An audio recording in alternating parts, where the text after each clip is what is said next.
Weekly Report is the Eagle news, notes, and analysis you need.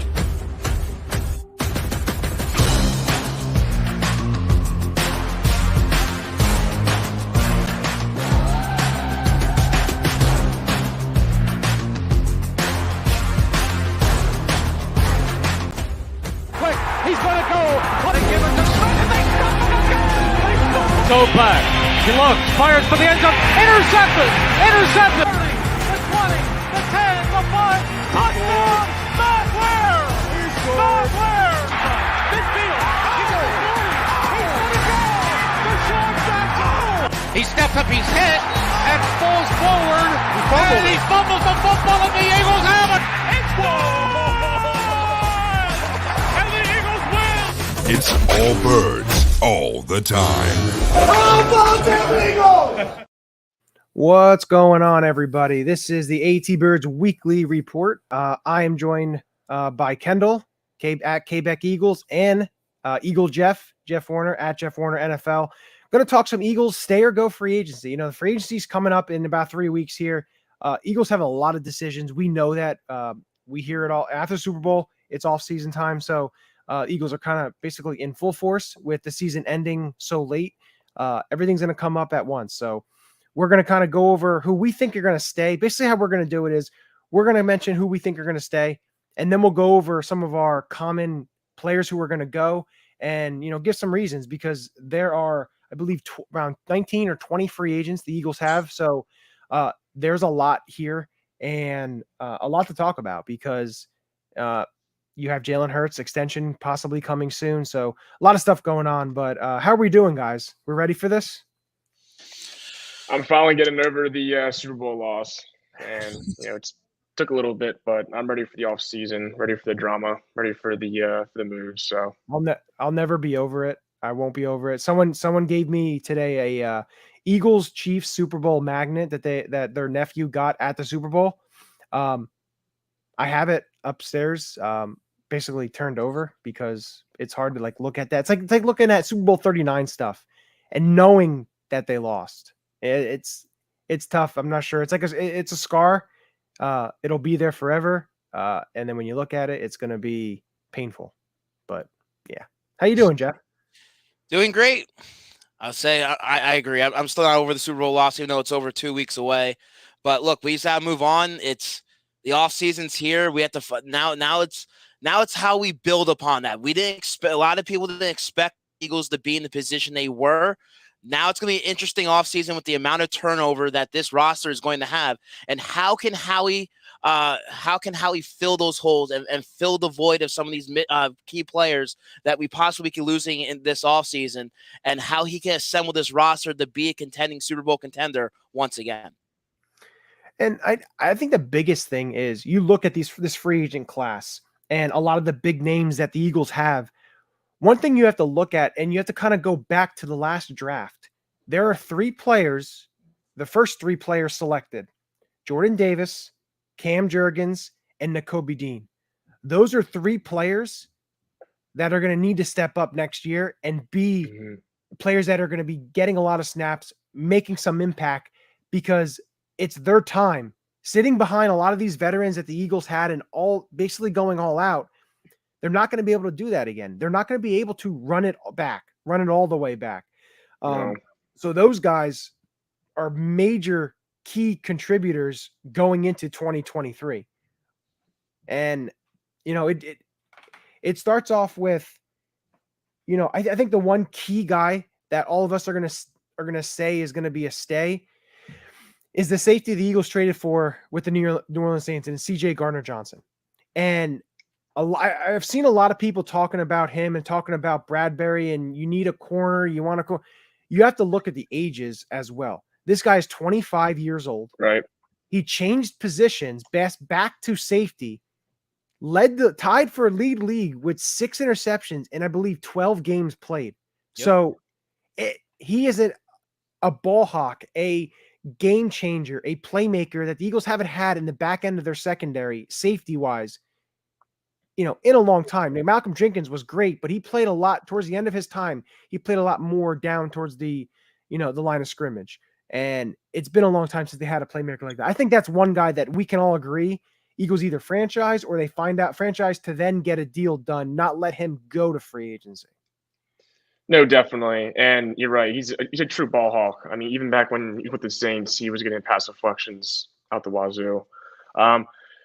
I think his age is such a huge factor because, when he's only 24 and he's also very versatile. If you need him to play safety, he'll play there. If he plays a slot, if Maddox is banged up, he can play there too. So that's what, brings more value for him. But I think one person who's not getting enough, respect or attention, I think is Javon Hargrave. Obviously, he's 31. He's getting up there in age, but he's coming off 11 sack season. He's playing. He played pretty good this year for his age, and obviously you don't want to give him a long-term deal because he might decline a little bit. But I wouldn't be surprised if Howie gives him the tag just because of if you want to go all in one more year, you're gonna need to get that defensive line secured up. Fletcher Cox is a free agent. Jordan Davis is going to be in his second year, probably his first year full starting. You got Milton Williams. So you got to secure those defensive tackles, and it's hard to come by, especially talented ones that can get to the quarterback. So, and the way I want to break it down, I want to kind of give everyone, watching, listening, the breakdown of the Eagles free agents. So when we give our stay, you can kind of see who we're leaving out, everything with that. So we have, like you mentioned, Javon Hargrave. We have Marcus Epps, James Bradbury, Isaac Seumalo, T.J. Edwards, Kaiser White, C.J. Gardner-Johnson, Fletcher Cox, Miles Sanders, Robert Quinn, Brandon Graham, Zach Pascal, Linval Joseph, Ndamukong Suh, Boston Scott, Gardner Minshew, Brett Kern, Andre Dillard, and Tyree Jackson. Tyree Jackson is a ERFA, which basically is they offer him whatever and he's got to take it or he sits out. So you can take that with whatever you want to, but and they can just release them too, so it's not whatever. What I want to do is I'll start with you, Kendall. Give me who you think are going to stay. Your guys that you think the Eagles will find ways to keep. Okay, so the ones I have written down is Javon Hargrave, Chauncey Gardner-Johnson, and Boston Scott. I think they're going to find a way to either get CJ and Javon or CJ and or TJ. I don't think Edwards is going to come back just for the fact of he's going to have a big market. I don't think the Eagles are going to be able to outbid anybody. They also don't value linebackers in the same sense as other teams do. They never really have. If you look back to their Super Bowl season 2017, Danielle Elby was a starting linebacker. Brodum was obviously very, very solid for them, but they don't really value linebackers, and I don't think they're going to show, Edwards that kind of money. So my stay, I have Javon Hargrave just because they need to reassure that defensive line. Boston Scott has been, I think he's a lock. He's probably one of the biggest locks, to come back just because of his role and how minimal it is. But when he does get the chance to play, he always, brings the most to it. And then CJ, obviously 24, very versatile. He brings a lot to his defense. No matter who's at defensive coordinator, they're going to find a way to use him, in some way where he thrives. I don't know what his deal is going to look like. It's probably going to be in the 4-year, $75 million range, probably 18 something a year. But those are the three guys that I see definitely coming back. Okay, all right. That's small list of people. Who do you have, Jeff? You think are coming back? Look, we like Johnny brought before. We're all on the agreement that GJ is coming back, and he has to be the Eagles' number one priority on the players that we have potentially hitting free agency on finding a way to retain. I know Adam counted up whether if they can't come to a long-term deal, they're probably going to tag him, which the Eagles know the value at the safety position, especially in today's league where it's the passing league, the back end of your defense, and the fact that he's been able to be a ball hawk and a difference maker for this defense. And like Johnny brought before, the Eagles have found success when they had decent safeties in the back end of their defense. Malcolm Jenkins, Brian Dawkins, all those years in between when we had the Nate Allens of the world, Sean Considines, and all these other guys. they didn't have the same success. And in today's NFL, you need that guy with that type of instinct. And at his age, he's a guy that you can build your defense around and build a huge piece in that secondary, especially since I don't think they're bringing back Bradbury, because you're not going to pay two corners top number one money. You already have Darius Slay on the opposite side. So I do feel the Eagles are going to address the cornerback position sometime in free agency or the draft. So I know everyone's throwing out Joey Porter Jr. and a couple other names in the draft, but I don't see him bringing back Bradbury. So I feel that they want to try to solidify the secondary a little bit more by bringing back CJ GJ. Of course, another name, Jason Kelce, if he decides to not retire. I know we have Cam Jurgens in the wing, but Jason Kelce had probably the best season, one of his best seasons as a pro at center at his age, and he's still playing at a high level. He's having fun again. You hear him talk in these interviews, and you hear him discuss the being able to play with Jalen Hurts. And I feel the fact that this team was so close this season and came up so short that when he's contemplating rather the return of retirement, that he's going to return. And honestly, Howie and Larry and Sirianni, they can't turn down a legend like Jason Kelce, especially at the level that he played. So I'll say if they decide to let him go, if he does decide to return, it's going to be Brian Dawkins 2.0 when they decide not to re-sign him long term and let him walk to Denver. So I believe Jason Kelce is a guy that they need to bring back, especially with the chemistry that him and Jalen Hurts has. And the Eagles are dominant, and the way they win football games is their defensive line and their offensive line. And to have a talent like him, it's definitely a guy they need to bring back, in my opinion, if he's willing to come back and not retire. Another name, TJ Edwards. I know Kendall brought that he doesn't think he's going to return, and I sort of agree with you that there's a possibility because of the free agent market that he might be able to he probably can get paid elsewhere. But I sort of feel the Eagles might try to address that position, because look, you're already losing Kaiser White most likely. So I know you have the Kobe Dean to fill that spot, but for you to lose two key linebackers in your starting defense and not really have anyone to fill that void, it's going to come costly to a defense that doesn't really have a lot of depth at the linebacking position. And also TJ Edwards brings that leadership, and he brings the ability to call plays. He was your defensive signal caller all season long. So I feel that intangible with bringing a new defensive coordinator into the reins of this defensive scheme is going to be a little beneficial to them. So I do see that they tried maybe him. They might not get the job done, but I do see them trying to address at least bringing back one of the linebackers, and I think that one's going to be TJ Edwards. And my last name, I know he's a fan favorite, and he's getting up there in age, but he still had double-digit sacks. It's Brandon Graham. Look, I'll say Brandon Graham, he still had double-digit sacks last season, and I know he's probably going to test a lot. I don't feel the Eagles are going to get the deal done before free agency, but I think Brandon Graham, he's a Philly guy. He wants to play here. I feel he wants to test his market.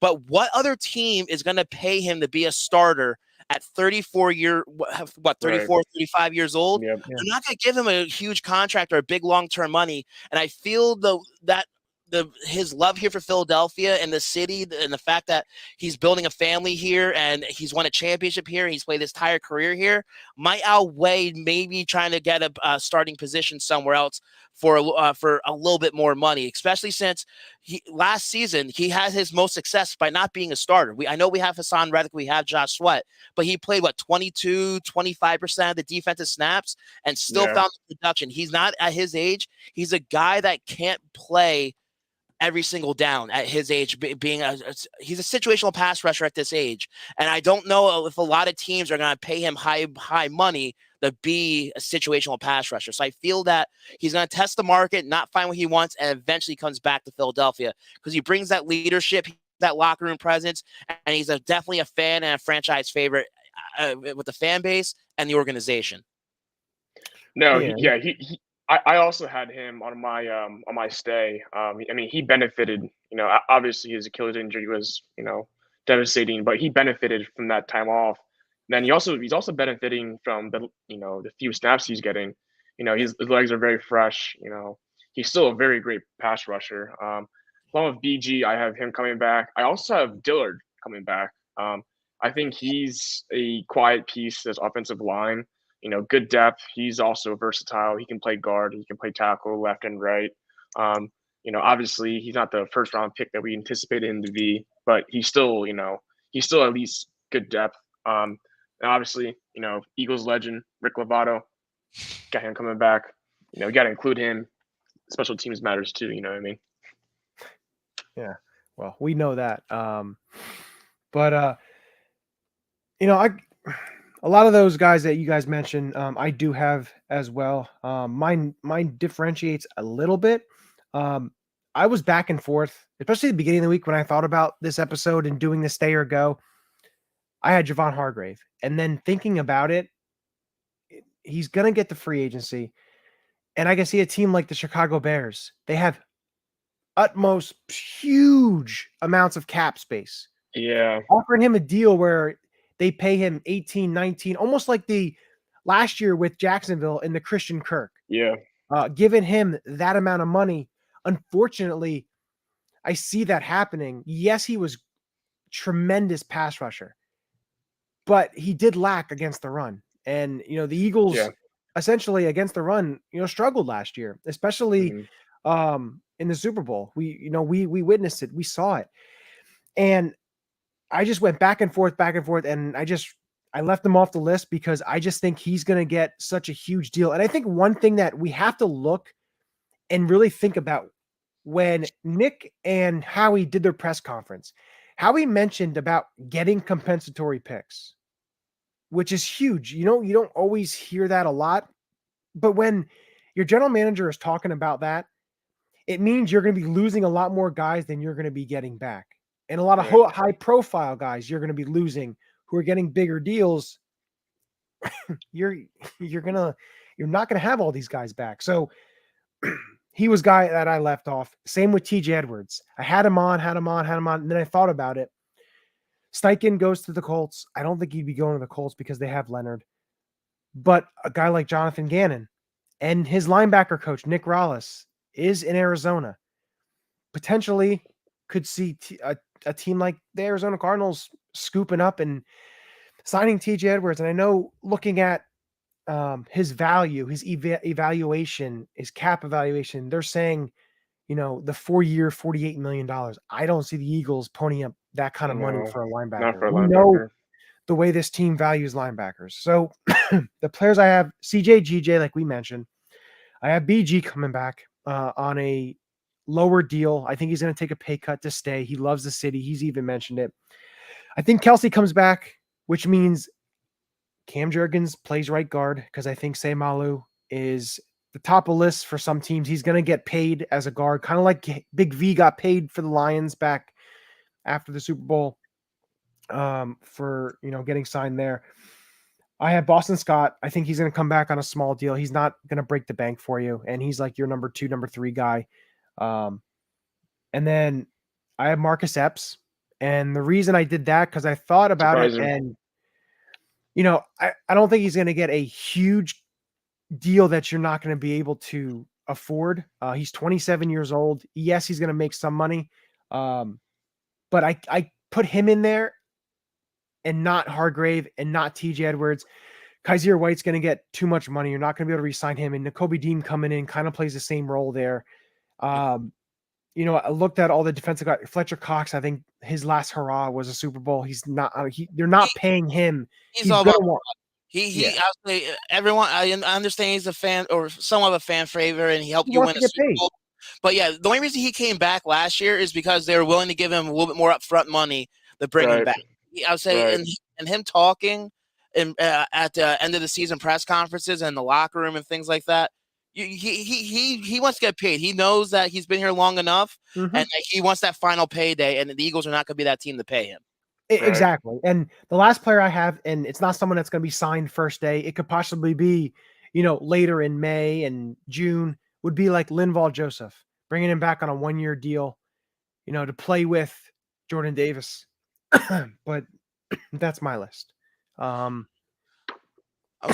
say it's a good list. The only one I agree with you, Epps. He possibly could be a player that the Eagles bring back, but I feel if the Eagles would bring him back if they were a better cap situation. They're already gonna be putting a boatload of money to bring back CJ GJ if they do so, whether it's the franchise tag or a long-term deal. And I feel that the Eagles, with their cap situation, that they feel they might have got enough out of Blankenship last year that, look, a guy that's getting $500,000 to play safety and be a potential starter for you, that has better value than paying a guy like Marcus Epps a couple $1 million. And I would say, not to say they're going to get a bidding war, but Marcus Epps played, like you said, did play decent last season as a starting safety. So I feel he's going to get a little bit of buzz around the league from maybe some other safety needed teams that the Eagles are not going to be willing to bid for his services. I feel Epps is going to be a guy that's going to try to test his market as well and see what he can get around the league first before he comes back to Howie and say, hey, I might be willing to come back for this. But I feel the Eagles are comfortable with Blankenship and maybe adding a little bit more safety depth in the later end of the draft. So, I feel as if Epps, the only way he comes back is if it's like a team-friendly deal where the Eagles are getting the better end of it. Because, I mean, yes, he played a lot last year. He, didn't get injured, so on and so forth. But he didn't really bring too much. I felt more of a spark with Blankenship in there, and I would feel more comfortable with him and CJ together rather than, CJ and Epps run it back. I would love to see more from Blankenship, and, as solid as Epps has been, I don't think you bring him back on, a price tag that's going to benefit him. So, address that in the draft, find someone that's a good backup for CJ or Blankenship and move from there. Yep. Yeah. And again, that, the Epps one was kind of like a throw in because I was thinking about Hargrave, thinking about Edwards. But it's tough looking at this list and knowing a lot of these guys aren't going to be coming back. And, you kind of knew that because your quarterback needs a contract extension and it's going to be a big deal. You look at your cap situation, you look at the players. Look, James Bradbury, he played well last year. The problem is you can't afford him because he's going to want double of what he made last year. And you can't be paying him. And then Darius Slay has one more year left on his deal. Do they, there's a couple things they can do with him to create cap space, to have more space, to be able to sign guys and be able to extend guys and do different things. Do you restructure and then kind of in the same boat that you're in with Hargrave in terms of $11 million is dead money because it was a cap hit? Or do you extend him a year and then add an extra year towards the end of that? They both of those things will create between 12 and $13 million in cap space for them for this year. There's certain things, there's certain decisions that they're going to need to make because, the cap, yes, the cap did go up, but remember, you're going to have a quarterback that's going to be making a lot of money and they have decisions to make. And that's why this draft is huge, just like the last couple of drafts were huge, and to be able to start building a foundation to be able to, have these guys taken over. Like I mentioned, the 3 guys from last year. You look at the guys from previous years with Jalen Hurts.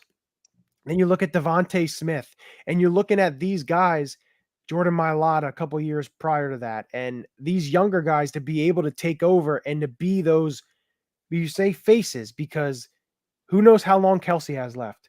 BG, Fletcher Cox, Lane Johnson, these guys are starting to get up into their 30s. They're not going to be lasting. And I know Lane Johnson mentioned between 2 to 3 more years, depending, he's not sure how much he sees himself playing. So there's things that this draft and this free agency, what they do, Howie's going to have to be on it in terms of signing guys who are not the top echelon of free agents, and to be able to sign the middle to lower tier guys, hopefully be able to get something out of them. But I think the major thing is, you look at a team that the Eagles just played in Super Bowl, in the Kansas City Chiefs. How many rookies did they have? Rookies to second-year players on that team, able to give them something that that's the thing. Yep. You don't really see a lot with Super Bowl teams. Give them, a lot of reps, quality reps, be able to, have that. And now I'd love to get Brisker, but unfortunately I don't think Quez holds any value. Mike, I'm sorry. I know. Yeah. He's your guy. And here's another guy, Quez Watkins, they can either release or trade him and they save $2.7 million. His cap hits over $5 million this year for a wide receiver 3. it's tough. The Eagles have a lot of decisions to make. The 2023 roster is going to look a lot different, and we kind of knew that going in. But it is a Howie move. You'd love to see it, but unfortunately, I don't see it. I do see something like this. Now, this will be for post shows, but I'm not going to mention any names, but I could see the Eagles doing kind of what they did with CJ Gardner-Johnson this year, is trading for a player who the team is not going to be giving an extension to. He's going to be a free agent, to be able to give them a draft pick or two, whether it's in the 2024 draft, and to be able to get a player on the last year of their deal next year who's a quality player. I have a name for you. Go ahead. Isaiah Simmons. That's an interesting one with Arizona. Because think about it. Jonathan Gannon doesn't value linebackers that much. They already have Zayvon Collins. They have, a pretty crowded room over there. Just so not there, Gannon, Howie kind of deal. I have another linebacker in mind, but I'll save that for the next show. Of course you are. But it's interesting because you look at some teams and you go to like Over the Cap or Spot Track, you go to these cap sites and you look at the teams that have 50, 60, $70 million negative. And, these teams don't have quarterbacks. They have a lot of needs. They have certain situations, decisions to make. So there's interesting. Look, the Tennessee Titans today cut 4 players to, try to get some cap space. Some veterans are getting cut. And that's another thing I think Howie's going to do is when he mentioned compensatory picks, the compensatory formula, when a player's released and you sign a player who's released, it doesn't. Yeah. We know Mike doesn't like Gannon. But luckily you play him next year, Mike. Yeah, exactly. But like against the compensatory pick formula, signing players who are cut, it doesn't count. So I can see the Eagles doing certain things like that. Maybe trying to get some guys. So if they lose someone and sign someone, it offsets the value of it. So because you lose someone doesn't mean you're guaranteed a compensation pick. See, and that's where I think the first couple of days of free agency, the Eagles are going to stay silent. They're not going to do much. And there's a certain parameter what they can sign. Like if 4 or 5 of their guys are signed and they sign 1 or 2 lower level guys, it's gonna, it'll cancel out the players. But no, it's interesting because you're looking at the list, and one player who posted on social media today, Miles Sanders, about staying. Well, if you're posting, you want to stay so much, you're hurting your value. You're not going to have it. They're going to be like, okay, well, we'll offer you $3-4 million. I don't want that. Well, then goodbye. They're not going to pay premium value for a running back. And a lot of teams aren't going to be doing that because you see what happens when you pay the amount of money that some of these running backs have been getting paid. Zeke Elliott is one huge one. You give a big deal to a running back that either starts to deteriorate, you're stuck with that. And I think that's something the Eagles aren't going to do. We know how they value the running back position and the way the NFL values the running back position. I don't see Miles Sanders coming back, unfortunately. Well, the Eagles value the running back position to a certain extent. Like I'll say, they gave Brian Westbrook the deal. Shady, if Chip didn't trade him, he would have been here probably for quite some time. So it depends on the value. Look, Miles Sanders, he had over 1,000-yard, 10 touchdown season. Great to him. I'm glad that he finally gave his production, but with his injury history, his lack of inconsistent production through those 4 years of his contract, and then of course I understand he got hurt on the first play, but it just showed that what the Eagles the way they value things is how the better value of their players. Like Miles Sanders, if he's going to get that big deal, they get the same production from a guy like Kenny Gainwell, who played extremely well down the end of the season and into the playoffs. And I feel they're still going to address the running back position, whether it's high in the first or second round of the draft. But it's definitely Miles Sanders. He's definitely on his way out. I wish him the best, but he didn't wow you enough. He didn't wow the coaching staff for this organization enough to give him a long-term deal. Now, if he tests the free agent market, doesn't get anything, and then he decides, hey, I'm willing to take a pay cut, I'm willing to bring him back at a certain rate. I'm not going to pay him starting money to come back here and not have this, possibly not the same production. Right. And, the thing about it is when you look at Miles Sanders and what he did this season prior to last season and the other seasons that he's been with Philadelphia, I think the thing you look at it is the way that their situation is cap-wise and all the players that are free agents, and then you're looking at the following year, what players you can't be giving a running back $7, $8, $9 million or whatever he wants. It's just, it doesn't fit into what you need to do with your cap and with the players and everything like that. And I could see them going into the draft and getting a guy to be able to run him, Gainwell, Boston Scott, and a rookie, or even if they like Trey Sermon that much, giving him an opportunity to run behind Gainwell and Scott. Unfortunately, I just don't see it. Especially with the amount of needs that they have. Look, offensively, Yeah. they're set. They got their they traded for A.J. Brown last offseason. Yeah. They drafted Devontae Smith. They have, for the most part, the offensive line intact. Dallas Goedert is still here for another year. They don't have to worry about his contract to the following season. So offensively, they're pretty much set in stone besides the running back position. I feel the organization feels with Jalen Hurts fully healthy and the running back by committee and the guys that they have and possibly could get in the free agency or in the draft, that they don't need Miles Sanders. Their focus this offseason, where I feel Howie Roseman's going to be definitely aggressive, is the defense side of football. The amount of turnover that they're going to have and the aging veterans that they have on this roster on the defense side of football. And yes, the Eagles had the third most sacks in NFL history, but I would say, like you brought before, they were weak in the run game. That Super Bowl, they allowed the Kansas City Chiefs to basically score on almost every single drive. Defensively, I feel Howie Roseman knows where he needs to address and what he needs to do and revamping that defense, because they had a lot of aging veterans, guys that are going to let go, like the Ndamukong Suhs and possibly the Linval Josephs, who came in here. They filled some depth. They brought some veteran leadership. Okay, but we need new blood. We need new players here. We need a new identity a little bit, because defensively, we whether it was Gannon or the scheme or the players, we need new blood. We need new fresh air to come in here and play defense and play Philadelphia defense that we want them to play. Yeah, as far as Miles Sanders, that whole experiment's over. Second round pick.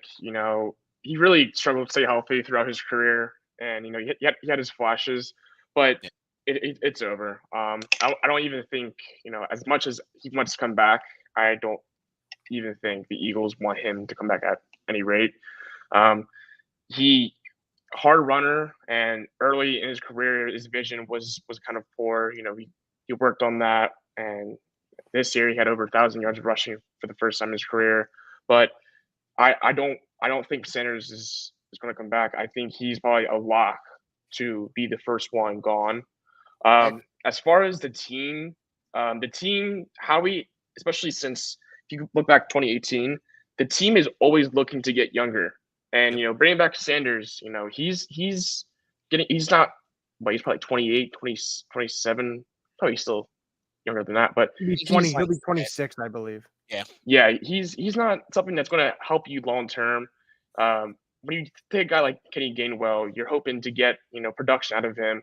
And he's not going to be your workhorse back, but he's good enough to give you at least 12 touches a game, 14 touches a game.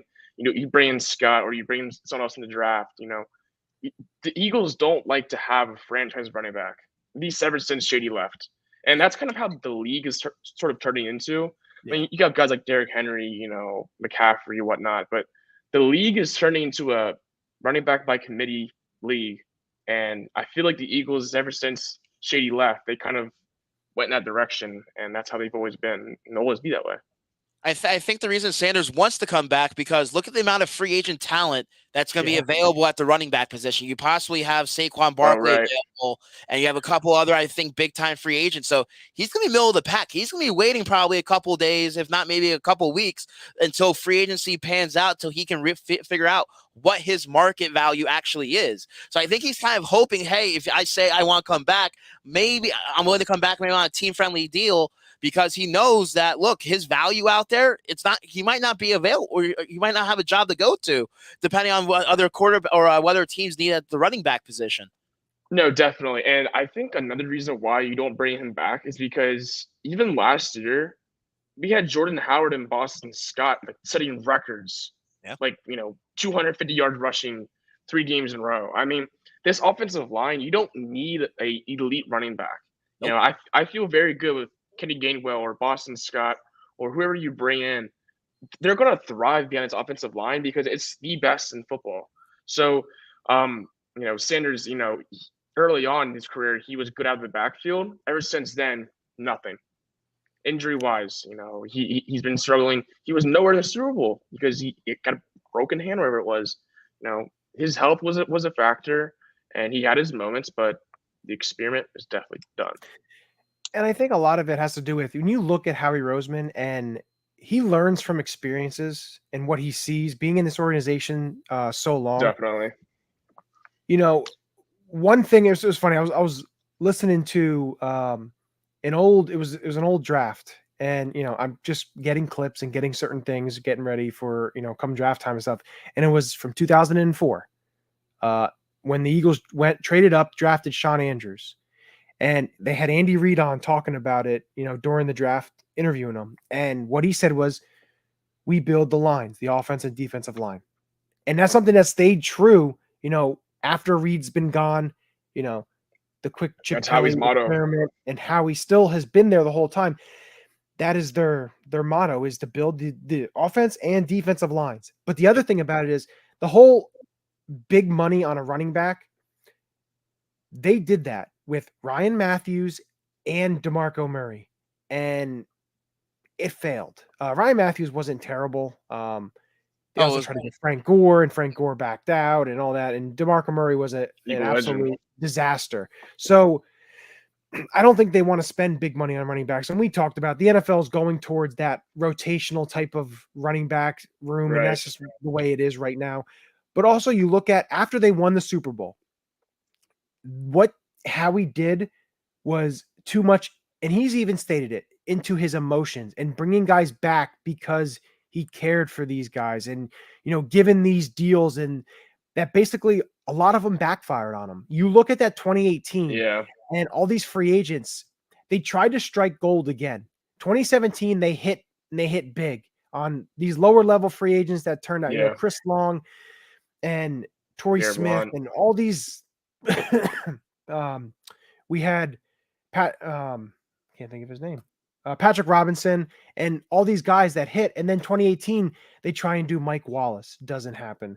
Haloti Ngata doesn't really go very well. They trade for Michael Bennett. Michael Bennett wasn't terrible. Was it, he was a good player, but it didn't work because of everything.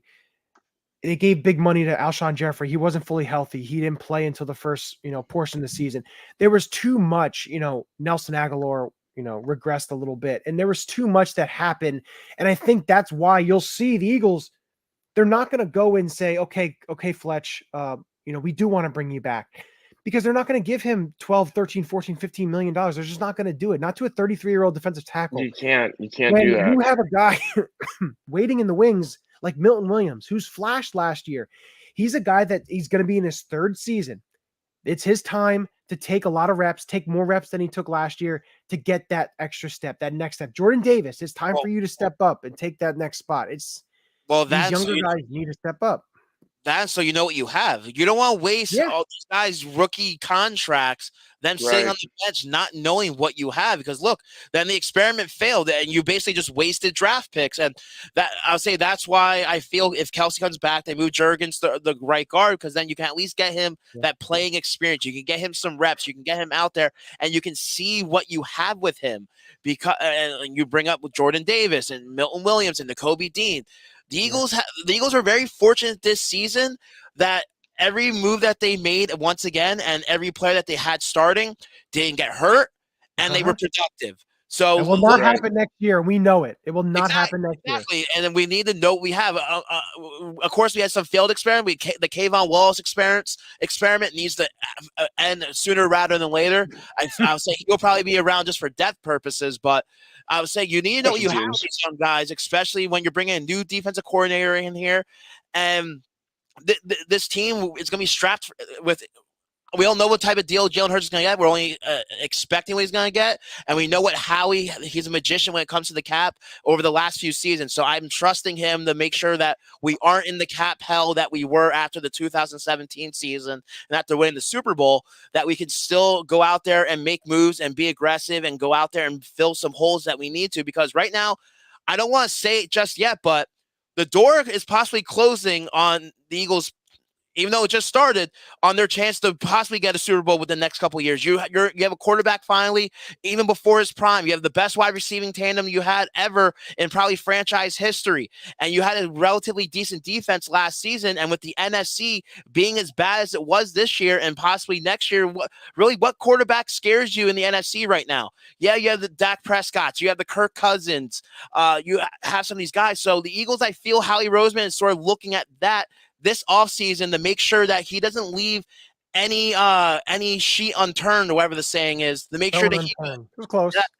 Make sure he goes out there and fills these needs, doesn't bring back lingering veteran talent that he did in 2017 when he decided to reward Alshon Jeffrey and bring back Deshaun Jackson, some of these aging injured veterans just to fill positions because of their history with the organization. I feel he wants to go out there and assemble the best roster possible because he knows that they're not going to have that cupcake schedule they had this season that everyone wants to throw out there that they had success against. They're going to be playing against better competition, better quarterbacks, better defenses, and I feel this is their time with the NFC being as bad as it is, with Aaron Rodgers probably leaving soon, Tom Brady retired.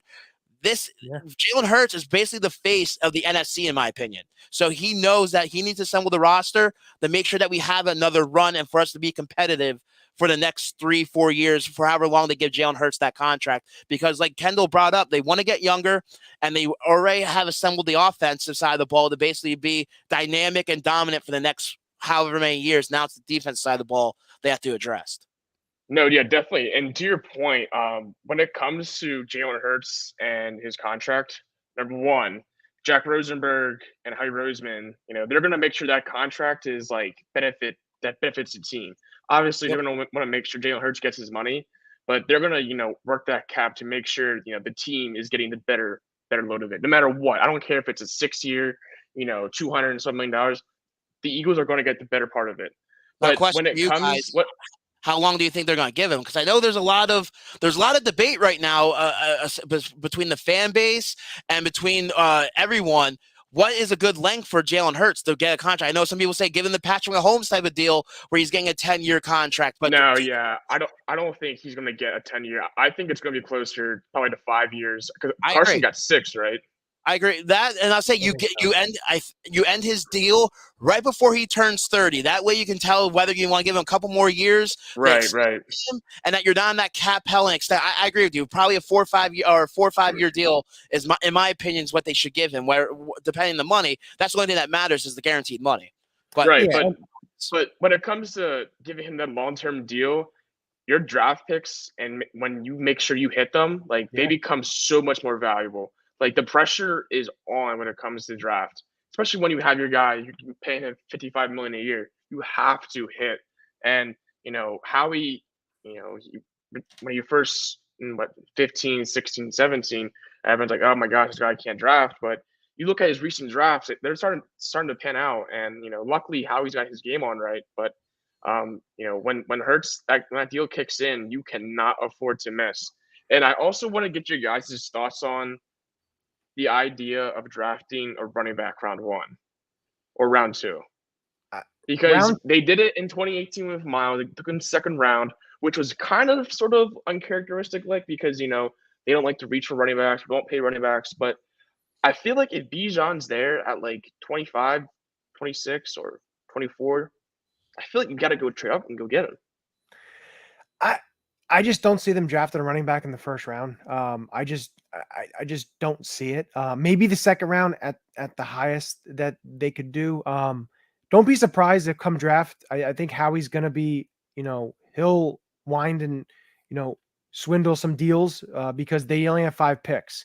And next year in 24, they're going to have, if they're expecting comp picks too and stuff, they're going to have a lot of draft selections, so they could trade some of those and maneuver maybe in the second or third round, get a running back.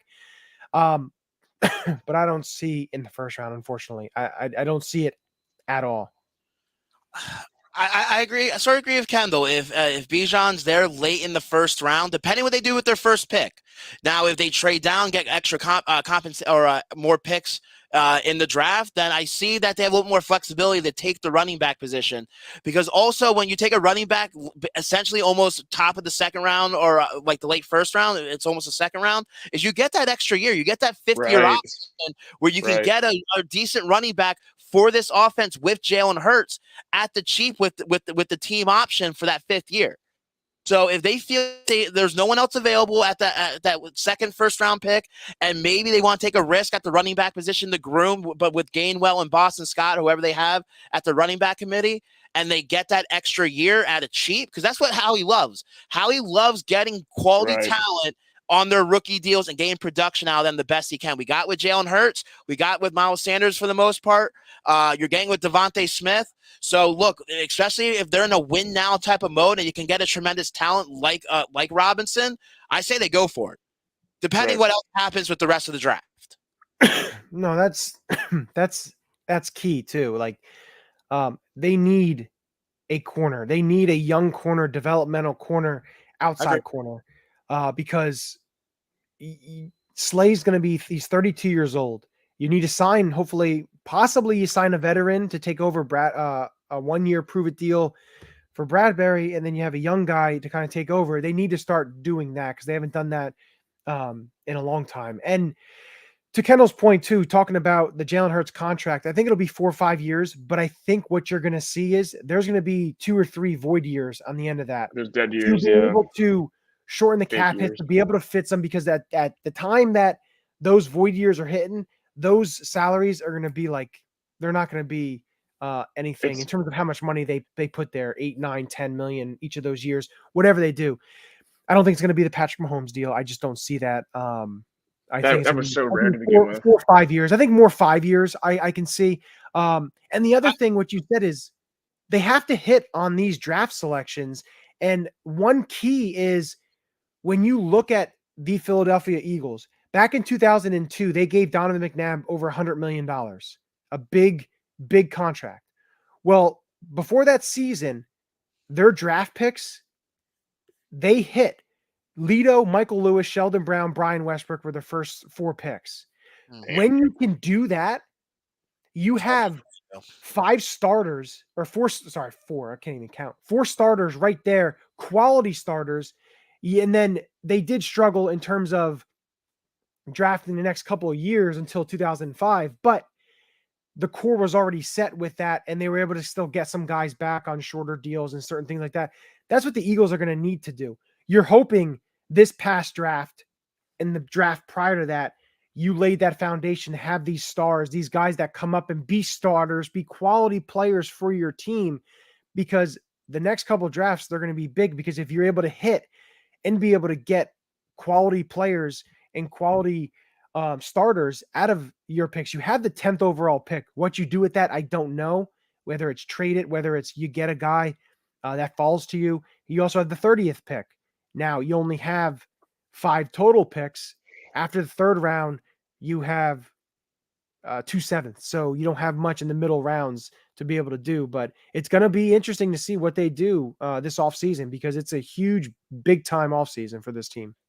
Johnny, to your point earlier about the Chiefs, when you said about how they have a bunch of young guys, I mean, thinking about it in my head, their corners were either all rookies or, super young. Pacheco, 7th round pick. Creed Humphrey was taken last year. Second round, Kadarius Toney was, fairly new. Their receivers are all so young. That whole team, Nick Bolton, so on and so forth. Yep. They are a young team, and they have been hitting on their picks. And they gave Mahomes that 10-year deal, half $1 billion deal, and yet they were back in there. So it just proves to you that if you can have success in this league, and you can have your quarterback making over well above average salary, and you can get in the big game every single year, but you have to make sure you hit on those picks. Yeah, no, you do. Yeah, they need to be hit, and that's big. And we talked about it when we started this, Jeff. We talked in 2020 when quarterback then Carson Wentz had a huge contract, and we said you need to start hitting on your draft picks to start laying the foundation to be able to succeed in years they would then go ahead and draft a quarterback in the second round and then, do all the maneuvering that Howie and they were able to do and make the Super Bowl, which was, crazy what they did with the new coach and everything. But it's time will tell, and it's going to be interesting to see what they do. I do have trust in Howie to be able to do it. I did doubt him in recent years just because of everything, but right now, what he showed me last couple of years, what? Say rightfully so. Look, he put it to Cap Helen, but the fact that he was able to turn this team around twice within a 2-year span after firing your coach both times and finding someone and rebuilding a roster twice, win a Super Bowl and then make a Super Bowl. Look, Howie deserves some blame for the past mistakes, but recent memories, what matters with this fan base and the way he's been able to assemble and build this roster and this organization to always be a contending team. It's something that Philadelphia fans can only ask for. Look, he only can assemble the best roster he possibly can, which he has done year in and year out the last couple of years. It's the players and the coaches' responsibility to go out there and execute and win the football games. Howie, overall, I feel, has done his job the last couple of years. Let's just hope he continues that path this offseason. Yeah, and the way I'm going to end it here, you talked about coaching, firing coaches and coaching maneuvers and everything, and the Eagles still need offensive coordinator, defensive coordinator, now linebackers coach, and I think the offensive coordinator is going to be Brian Johnson. There really isn't anything else in terms of. Well, he's reportedly been the expected. It just hasn't formally been announced, but with the way he's been able to rebuild Jalen Hurts, another guy to have that, especially a guy that Jalen Hurts trusts, and the way he was able to shape him from year 1 to year 2, and then to this year. I would say it's only fitting that I would say they promote Brian Johnson within to be the offensive coordinator, and now that's gonna be interesting to see what happens with the play calling, because I know Sirianni has said that he doesn't want it, he does want it, whatever. But I'll say it's gonna be interesting to see how much of. He's not taking that.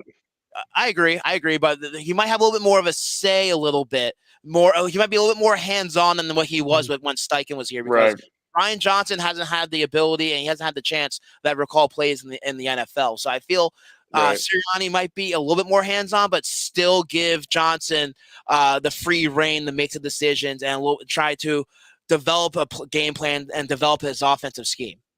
Yeah, and looking at the defense side of the ball, which is where you're getting a lot of the pub and everything, the post and all that stuff, everything and all the talk is on the defense side of the ball. Jim Leonard's name has now been taken out of consideration as per Jeremy Fowler. So Vance Joseph had his second interview, his Zoom interview with Howie and Lori today.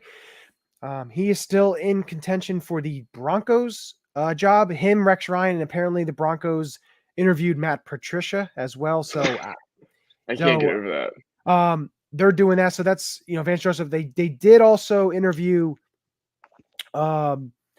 Schumann from the Georgia co-defensive coordinator, inside linebackers coach. They interviewed Jesse Minter, the Michigan defensive coordinator, and they interviewed Chris Shula, the defensive backs coach of the Los Angeles Rams. So there's a lot of names there. And we know they had interest in Gerard Mayo, but the Patriots basically denied that from ever happening. Yeah. And also, of course, the in-house is Denard Wilson, the secondary coach. Also, you have Sean Desai, who was the former Bears defensive coordinator when Fangio was the head coach, and he was with the Seattle Seahawks staff. So those are kind of the guys that are there. I expect them to have all the coaches and stuff named before the combine, because you want to have your coaching staffs in place for the combine when you're interviewing the players there, when you're there scouting the players. You want to be able to have a coach there that you're watching. You say you want your staff to be set. So I expect them hopefully by this weekend to have everything set. But I expect by the combine them to have it. My opinion, I think Vance Joseph's going to get the nod for defensive coordinator. And kind of feels a lot of people want to say he's Billy Davis. No, thank you on that. Where's he at right now? I would say he has a job somewhere, doesn't he? I think he does actually. Let's see. No, Where is Billy Davis? I think Billy Vance Joseph's is going to with get the Arizona nod. Cardinals linebacker coach. There we go. Look at that, perfect fit. There you go. Well, he's probably gone now. Now that Gannon's taken over, he's probably bringing his own staff. Oh my god. Yeah, So I Billy heard Davis Billy got to do a Davis job so again. good. but yeah. So looking at that, I think Vance Joseph is going to be the guy, in my opinion. I think it's going to be him. He is very aggressive. Over 30% blitz in the last 4 years, which is a lot different than what we've seen. Eagles were at 22% this year. The other thing with him is a lot of people want to give him flack for the way the Arizona defense played this year. He had no talent. There was not a lot of talent. There was injuries. Buda Baker was hurt. They had a lot of injuries. Also, their JJ offense was Watt, dog shit when Kyler Murray got hurt. So when you have Colt McCoy and then whoever the hell else they put out there, not moving the offense at all, and the defense is on the field basically the whole game, they're going to struggle. He did have a top 3 back in 2017, when the Eagles blew out the Broncos. He was the head coach of that team, and surprisingly, their defense was ranked 3rd in the NFL in total yards, even though they were 6-10, I believe, or no, 5-11. That's surprising. So again, the Broncos teams that he had, their offenses weren't great. Brock Osweiler led them, so give him that. I think when you look at the talent the Eagles have, you have to look at it in a different. You can look at what players and what coaches have done in other places, but when the Eagles hired Jim Johnson, he was a linebackers coach. He was a defensive coordinator with the Indianapolis Colts, who they did struggle in 96 and 97. And then he was a coach of the Seattle Seahawks as well. So for me, when you look at that, my opinion, you give the guy this team, these players. Yes, you take a little bit of what he did before, but it's a totally different thing. And it's going to tell you a lot. If they go for a guy who is ultra aggressive, it's going to tell you kind of what they thought about, Jonathan Gannon's scheme, because that's total opposites. That's what I was telling you about. It's like they want to put this report out how they wanted to keep Jonathan Gannon, or Gannon came out and said that, they offered me so much more money than the Cardinals did. It's like those are out there, but it's like you're targeting guys who are very blitz happy, or don't like to do any zone scheme, more like man-to-man type coverage. It's like, did they really feel this way about Jonathan Gannon, or is it just a front that they're putting out there? Because Vance Joseph, that man's a very, very blitz happy man. I don't know who was that. I was listening to a podcast. It might have been Ruben Frank. He said that he doesn't think that if Vance would come here, that he doesn't think he'd be nearly as aggressive. But just because I feel, because of the Eagles' success with their defense is their front 4, and they're able to get to the quarterback without bringing extra pressure. I think that's what what Frank was probably alluding. Like we're not going to see that Jim Johnson style defense. I don't think, because look, Jim Johnson never had this front 4. He never had this type of defense that can get after the quarterback at will right now. So, and everyone wants to talk about blitzing, and I agree. There's certain situations Jonathan Gannon was very liable and very weakened in, but be careful what you wish for. And I would say this is the defense that's built after getting the quarterback. And if you blitz too much, you saw in those 2 touchdown drives, you blitz too much against the Chiefs, they found ways to exploit it. It didn't matter if you blitzed or not. Definitely. Patrick Mahomes is a quarterback that knows how to read defenses and knows how to get rid of the ball quickly. And it was a tremendous job by Eric Bieniemy, who's now the offensive coordinator for the freaking Washington Commanders. So now we have to play him twice a freaking season. Yeah, and Sirianni isn't going to allow. This is, again, I will always say this in the podcast, but how Gannon didn't like getting beat over top. It's going to be the same with Sirianni. Sirianni won't allow that happen either. Like you just said, that they're going to have their times where they're going to be blitz happy, but it's still going to be the same concept of just not allowing everything over top and keeping everything in front of you. It's just going to be coached differently, and it's going to look a little differently, whether it's Nar Wilson's way or Vance Joseph's way. That and Vance Joseph, I would say, he might have some bad defenses here and there, but there's still a reason why that guy is still in the league. There's a reason why that this guy is continuing to gain jobs around the NFL. It's because he's a well-respected, a well-defensive-minded coach. And like Johnny brought up before, it's about the personnel and it's about the team that he has around him that he's able to work with. And I feel that, like you, Kendall, brought up as well, this defense is it's not as bad as some people want to get to see, and it's gonna be interesting to see how he assembles that roster. And I feel whoever's defensive coordinator is gonna have a lot of input on what they do defensively this offseason, and it's gonna reshape this roster and reshape this franchise, hopefully for the better. Because Vance Joseph, he's definitely a defensive-minded coach that a lot of people respect, and he has that head coach experience. So he brings a lot of different intangibles to the room and to a coaching staff that is still relatively young and still relatively inexperienced, with Sirianni only entering his third season. So, and I'll end it here before we get to the sponsors and head out. I think a lot of people in this city, when they complain about the defense, the Buddy Ryan era fans who look at that defense, and the Jim Johnson era fans who look at that defense. Take a look at Buddy Ryan's defense and take a look at the number of Pro Bowl, All-Pro, Hall of Fame players on that. Fame players like Eric Allen. Exactly. And there's so many great players on that defense. Now, you look at Jim Johnson and the type of players he had on that defense. Hugh, Trott, Bobby Taylor. You had Troy Vincent, Brian Dawkins, Corey Simon, Curse. You had all these players that came. I'll give you this, and I'll end with this.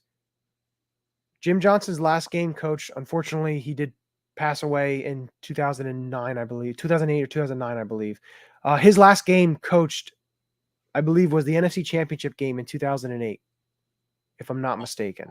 2009. So he died that summer then. So, yeah.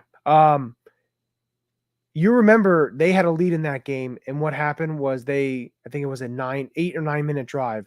So, again, talent makes the defensive coordinator a lot of the time as well.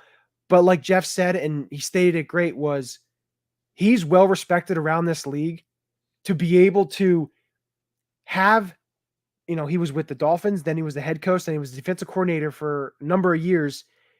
He's well respected. And I think a lot of us also don't give enough credit to Jim Schwartz. And I think some people possibly miss Jim Schwartz because he didn't have terrible defenses. Yeah, he may play sticks defense and everything there. But I think the Eagle fans go a little overboard when it comes to the defense. If there's one person that deserves credit here, it is Jeffrey Lurie and Howie Roseman, because we have to be honest with ourselves. There's been a lot of turnover as far as coaches. Doug Peterson, Super Bowl champion. He's now currently with the Jaguars. Frank Reich with the Colts head coach. Now he's with the Panthers. Gannon, he's now head coach. Steichen, head coach. Schwartz, now defensive coordinator again. You need to trust who these guys are bringing in. Sirianni, Super Bowl coach. If Lurie and Roseman trust Vance Joseph to be the guy, I'm with it. I agree there. Going to shoot out a couple sponsors here before we wrap it up. I'm going to go with Vinny's Pizza and Restaurant located off the Iroquois Trail in the Old Town Shopping Center. Make sure you visit them today, vinnyspizzapa.com. Take a look at their website. Tell them we sent you.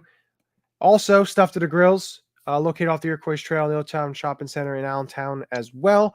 www.stufftothegrills.com.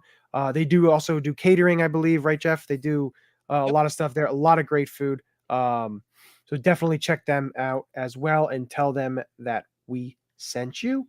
And I also want to just say Homage. that what? Homage. Oh, yeah. Homage. I don't have that on my thing. I got to go to another thing. But homage.com. Make sure you check them out. The link is in the description.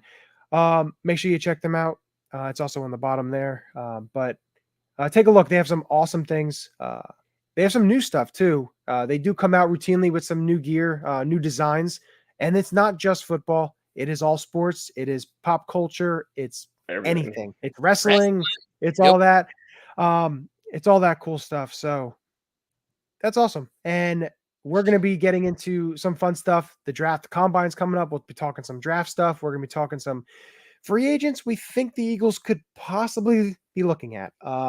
So definitely keep tuned to us. We're going to have some interviews, hopefully this summer and stuff, some different content. I have some things in the works. So definitely make sure you are subscribing. Make sure you are following along.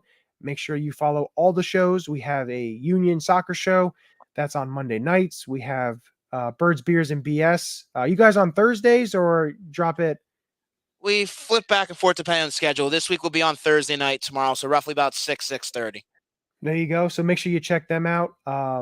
Jeff will be paired with Peanut. They always got some great conversations going. So definitely check them out.